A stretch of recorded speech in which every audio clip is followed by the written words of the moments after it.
Welcome back to my channel, friends. I'm super happy to have you all here. In today's video, I wanted to bring y'all along for a little day in the life. I'm not sure if I'm going to title this like a day in the life of a homemaker or maybe a week in the life of a homemaker, because I have lots of things I want to get done this week and I thought it would be fun to bring y'all along and share it with you. I have things I need to get done inside and outside, and so I thought I would bring y'all along. I have some things I want to preserve and put up and things I want to harvest, and I thought it would be a really fun video, so I hope that you enjoy this video and it gives you some inspiration. So the first thing that I'm going to do today is go out and harvest our onions. They really need to be picked. Pretty much all of them are ready except for a few. You know that they're ready when they start to, the stems kind of get soft and they fall over. If the stems are still pretty hard and straight, sticking straight up, then they aren't ready yet. So we're gonna go see if they're ready and pick the ones that are, and then I'm going to put some onions up in the freezer later this week too, also that we got from a little Amish farm, so I'm gonna share that with you. We also have lots of potatoes to harvest and my parents are gonna be coming over to help us with that, and I would love to share the process of that with you all as well in today's video. And then hopefully I'm going to can them with my mom and my mother-in-law, and we're gonna make a whole day out of that this week too. So I thought I would film some of this stuff and share it. It's probably gonna be just random clips throughout the week, but I hope that you enjoy this video, and let's go down and harvest some onions.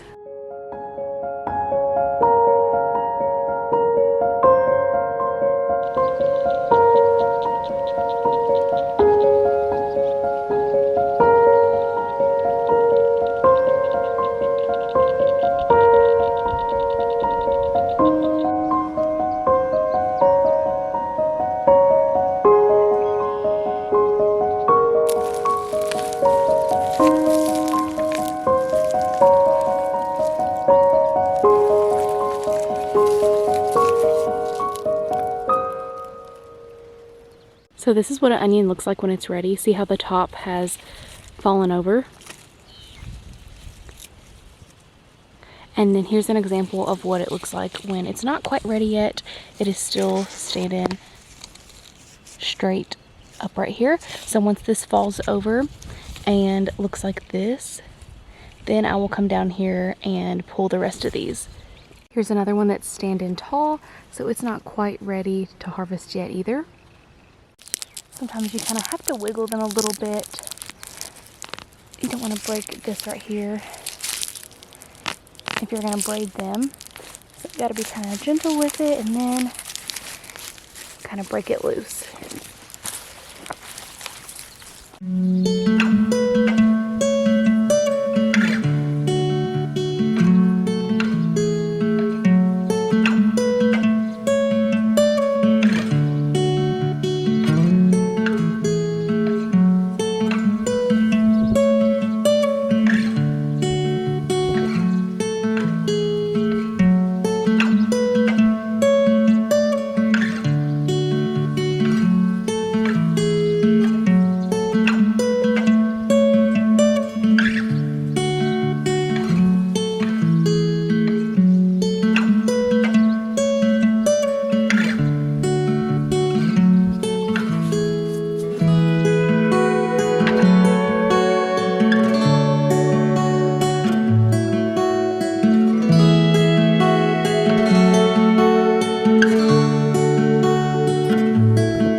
Okay, I'm super happy with these onions. This is one of the biggest ones.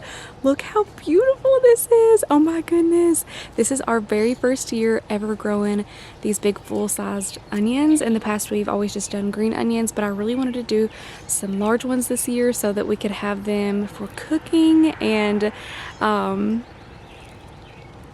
to use in the kitchen. So I'm going to cure these, and I recently learned the process on how to cure onions.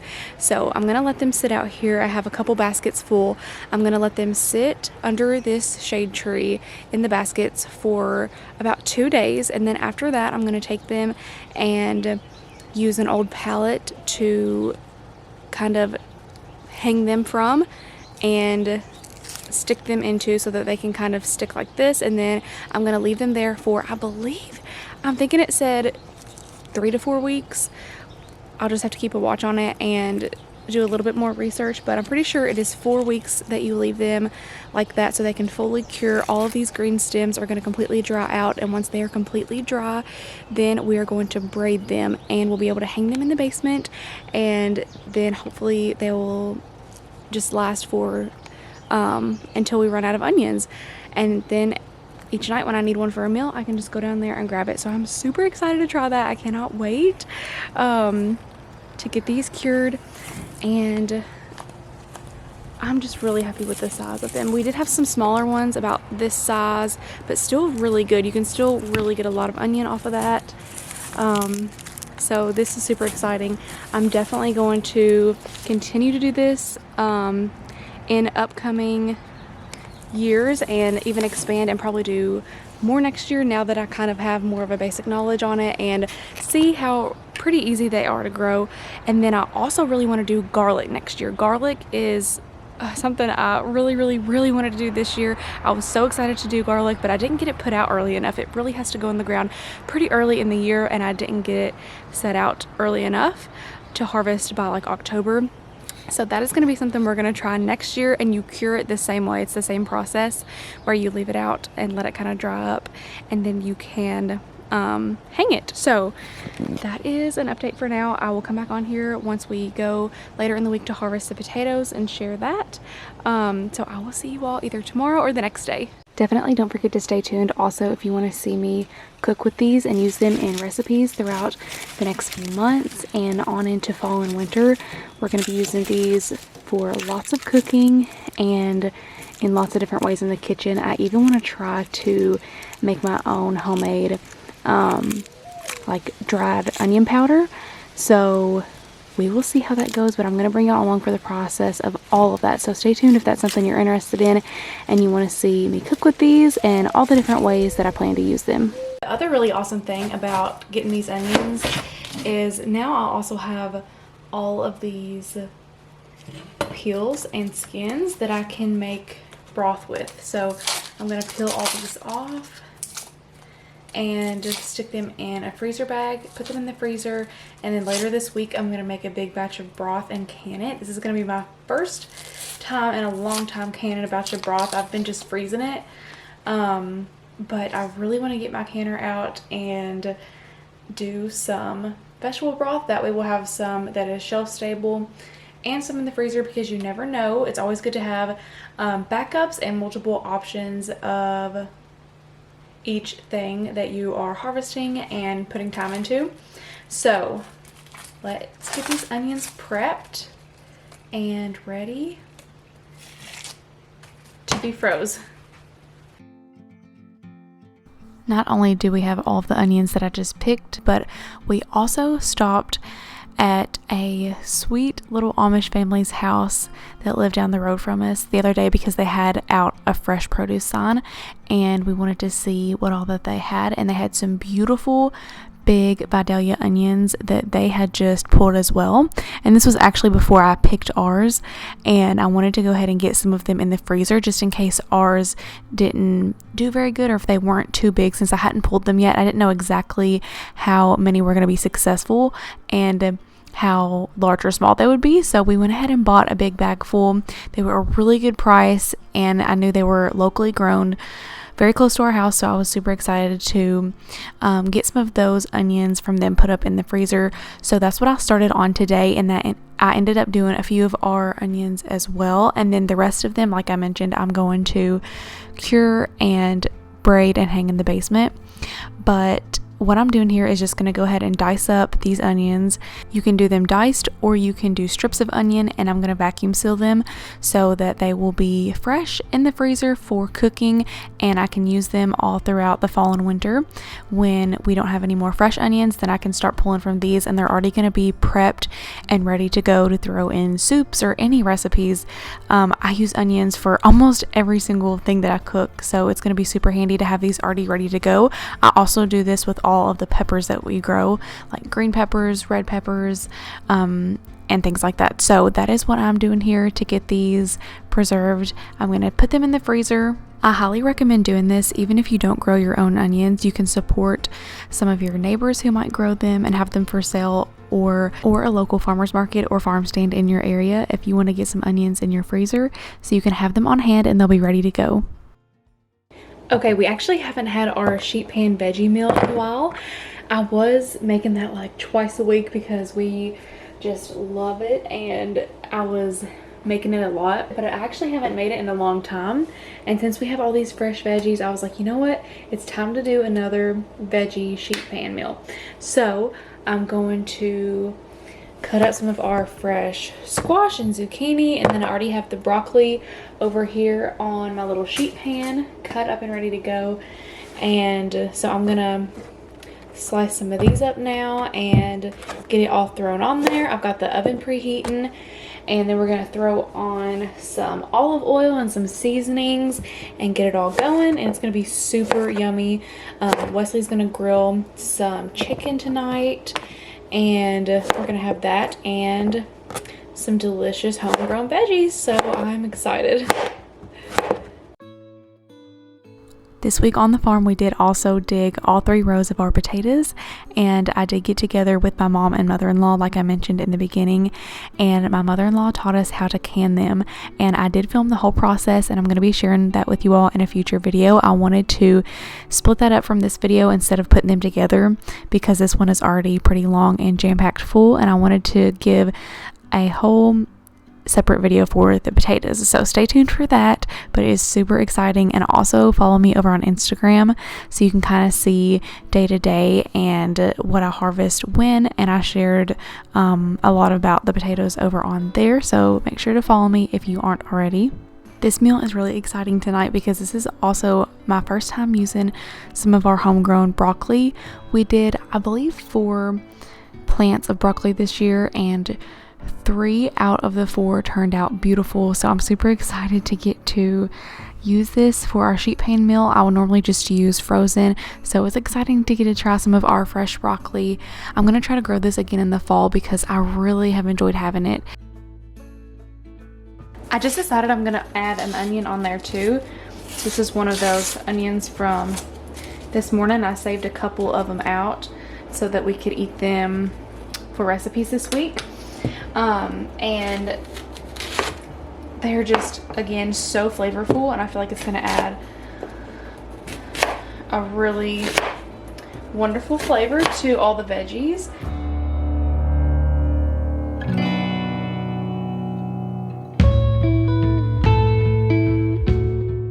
Now I'm going to drizzle it with some olive oil. This is one of my favorite olive oils. I learned that not all olive oil is created equal. I probably just put way too much, but that's okay. Not all olive oil is created equal, and it's important to get a high quality one. I just realized my camera shut off while I was talking about the olive oil, but what I was saying is, from what I have read, this one is supposed to be one of the better ones that you can buy from the store. And then I'm going to heavily season it. A lot of times I feel like squash and zucchini can be pretty bland, and we like a lot of flavor, a lot of seasonings. So I do onion powder, garlic powder. I've already put that on there. Now I'm going to do some paprika. We really love that on it. And then tons of herbs. I love to do parsley, oregano, and just kind of throw a ton of seasonings on here and try to give it lots of flavor. Even when we don't do the squash and we just do like the broccoli and the cauliflower, we still love to heavily season that too, just to add a lot of flavor. But especially when you have the squash, I like to just really coat it in seasoning and add all of that good, delicious flavor on there. I'm probably gonna actually go out there too and get some of my fresh thyme to go on there, because I have lots of it right now and I want to use it. So I'm gonna go grab some of that and throw that on here as well. I almost completely forgot about salt and pepper, which is of course a necessity. So I'm gonna add some pink Himalayan salt. This is my favorite salt to use. And then crushed black pepper. We buy whole peppercorns and then grind them up, and it adds the best flavor. It's the best black pepper that you can have. I mean, it is so strong and just delicious. Definitely an essential in our kitchen is to have some freshly ground up black pepper. Okay, I just went and grabbed some thyme. Thyme's actually one of my favorite herbs to cook with, and it's now one of my husband's favorite too. As I've been using it in recipes, he really loves it. And honestly, I just take the stem and all. I try to de-stem some of it, but most of the time I just like kind of break it up and toss it all in.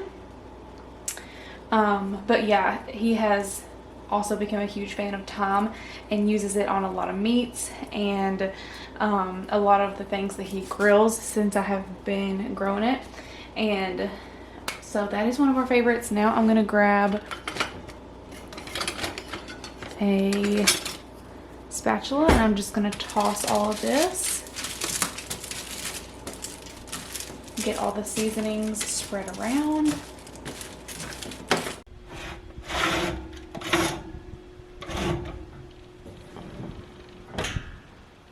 I also try to buy the majority of our spices and seasonings from AZURE Standard. If you haven't heard of them, I will have a link down below and you can check out their website and see if you have a drop in your area where you can go and pick up your order. We love AZURE, and there's a ton of things that we regularly purchase on there. And one thing that I love to get from there is spices, because you can get organic, high quality spices for a lot cheaper than if you were to buy them at a grocery store.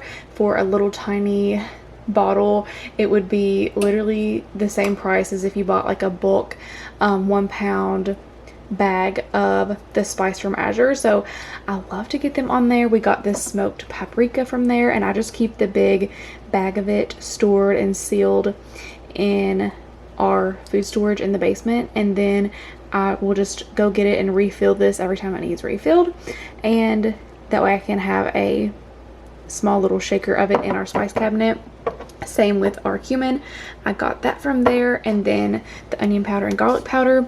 As far as like the herbs and things, I do grow most of those and dry them out. So like the thyme and the parsley and the oregano here are all spices that I dried last year and then just crushed and put into these little jars, and that way I can have them up here for cooking. And once I harvest and dry my herbs that I'm going to do this year, I will share that with you all if you want to see the process, because I just love to have them to cook with, fresh and dried, to be able to use in recipes. So I thought I would share really quick where I get a lot of our herbs and seasonings. Thank you all so much for spending this summer day with me. Make sure that you subscribe for more thrifting, decorating, homemaking, and more, and I will see you next time.